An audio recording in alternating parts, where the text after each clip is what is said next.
Because I'm convinced that the battle is way bigger than me, way bigger than the Republican Party. I've come to the conclusion since that time that the party system needs to be challenged. There's nothing in our Constitution about a so-called two-party system. I'm not convinced that we even do our elections properly and constitutionally. I've come to the conclusion that as long as we have taxpayer-funded primaries to do what should be the private party business of these political parties, especially open primaries, that they will continue to be compromised and without integrity, quite frankly. And so I think we need to be honest enough to evaluate that whole process. But more than anything, I wanted to call attention to constitutional government in answer to the question about why I left the Republican Party. Every elected official, by requirement of the Constitution, is required to take an oath of office to uphold the Constitution. In my view, this was an expression of our founders and their understanding of the nature of man, specifically the sin nature of man, the depravity of man. The idea of an oath, Cynthia, I don't know if you've discussed this. I love Noah Webster's 1828 dictionary definition of oath. He makes it very clear that an oath is to God himself, and that to violate that oath is called perjury. And we need to understand, going back to the point about a biblical worldview or understanding the sovereignty of God versus a secular humanist assumption, that one of those worldviews is not compatible with taking an oath.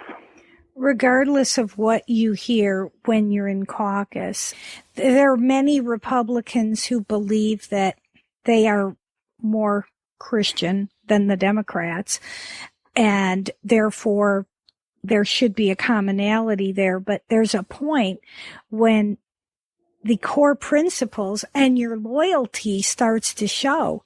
So were you courted by the Constitution Party, or did you have an epiphany moment? No, I wasn't courted by them. I knew Howard Phillips. Quite frankly, Howard Phillips had been one of my heroes, if you will, from even before. I started reading Howard's stuff before I even ran for office. And I hadn't had the experience of being in office and seeing exactly how the party system influences and quite frankly, I think maintains this system that has no regard for constitutional government.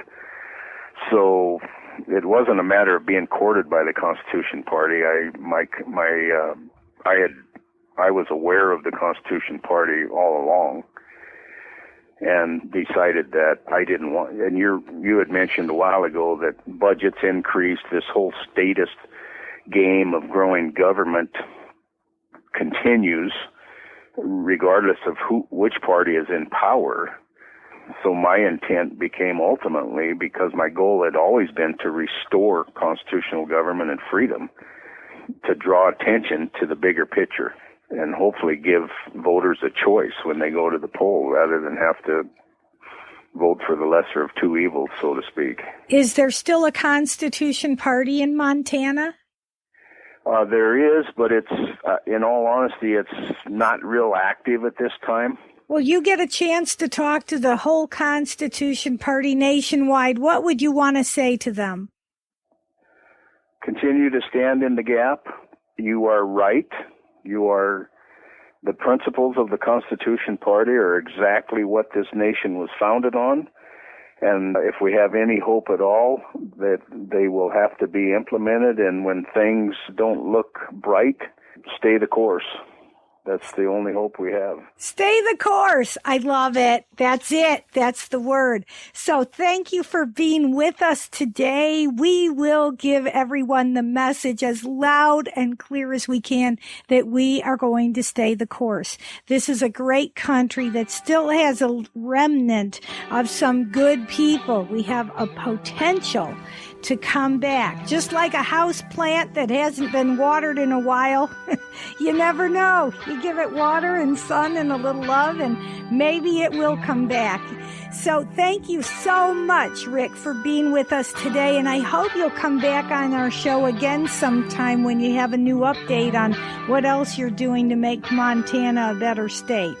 Okay, Cynthia, I appreciate it, and God bless you for your work. God bless you too. Bye-bye. This has been another edition of Homefront. I'm Cynthia Davis, and I thank you for joining us.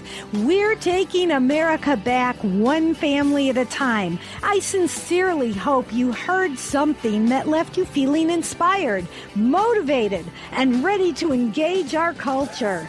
If you enjoyed our show, you can find more at cynthiadavis.net. You can also find me on Facebook at Homefront with Cynthia Davis. Have a great week, and make sure you come back next time for another edition of Homefront.